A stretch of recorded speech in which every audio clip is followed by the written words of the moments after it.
Untuk studi kasus yang pertama, yaitu tentang generate barcode pada PDF tag harga, langkah pertama yang kita lakukan yaitu install library barcode. Perintah yang dijalankan di terminal yaitu composer require picker slice php strip barcode strip generator. Library ini dipasang melalui composer agar bisa langsung digunakan di dalam controller Laravel.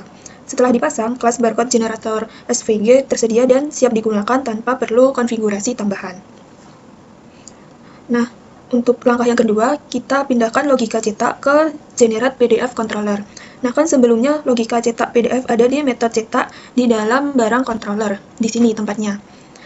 Nah, agar pemisahan ini lebih rapi, semua logika generate PDF dipindahkan ke generate PDF controller dengan nama metode tag harga. Barang controller cukup menangani operasi CRUD barang saja.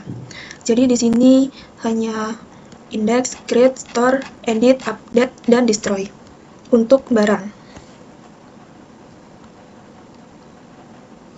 Lalu langkah yang ketiga, kita generate barcode untuk setiap barang. Di dalam metode tag harga, untuk setiap barang yang dipilih admin, kode ID barangnya diambil lalu diproses oleh library picker menjadi gambar barcode tipe kode 128. Hasilnya berupa string SVG yang kemudian di-encode ke base 64 agar bisa ditampilkan langsung di HTML via tag img.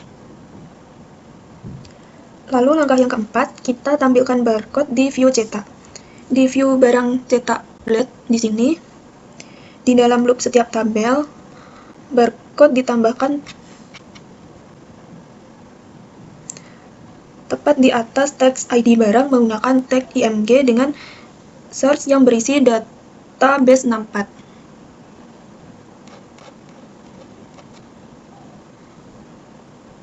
Nah, untuk CSS-nya, untuk barcode disesuaikan agar muat di label 18x38 di barcode img. Lalu di nama dan harga ini juga saya kecilkan, yang awalnya 7 jadi 6 dan yang awalnya 10 jadi 8 agar nanti saat dicetak tidak tumpang tindih. Lalu yang terakhir, kita update route di web PHP. Di sini route post barang cetak di barang cetak. Di barang cetak diubah agar mengarah ke generate PDF controller tag harga. Metode cetak di barang controller dihapus karena sudah tidak digunakan.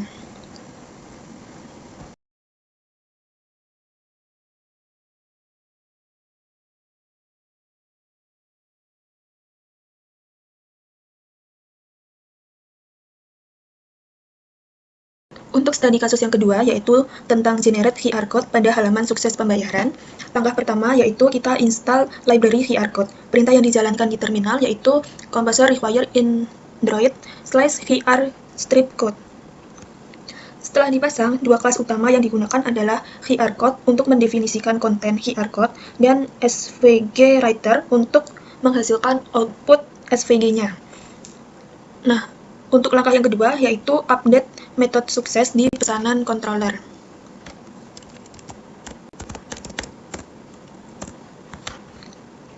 Metode sukses diperbarui untuk mengenerate QR code sebelum merender view. QR code dibuat menggunakan URL lengkap ke halaman sukses pesanan, bukan sekedar teks ID pesanan, agar saat di-scan langsung membuka halaman di browser. Nah, kita juga menambahkan import di bagian atas pesanan controller, import Android QR code dan Android QR code writer.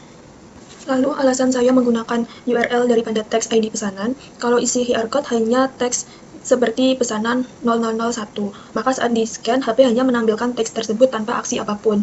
Nah, sedangkan kalau menggunakan URL, HP langsung membuka browser dan mengarahkan ke halaman verifikasi pesanan. Lalu untuk langkah yang ketiga yaitu setup URL ngrok di env.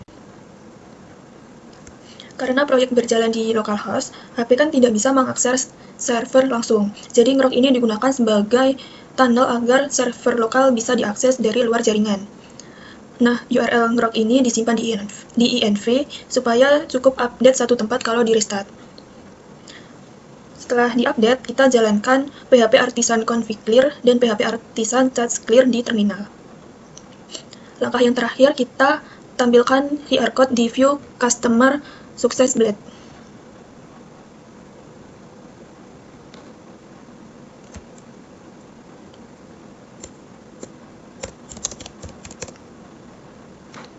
Nah, di sini. QR code ditampilkan di dalam sebuah card di bawah tabel detail pesanan, lengkap dengan teks ID pesanan sebagai keterangan.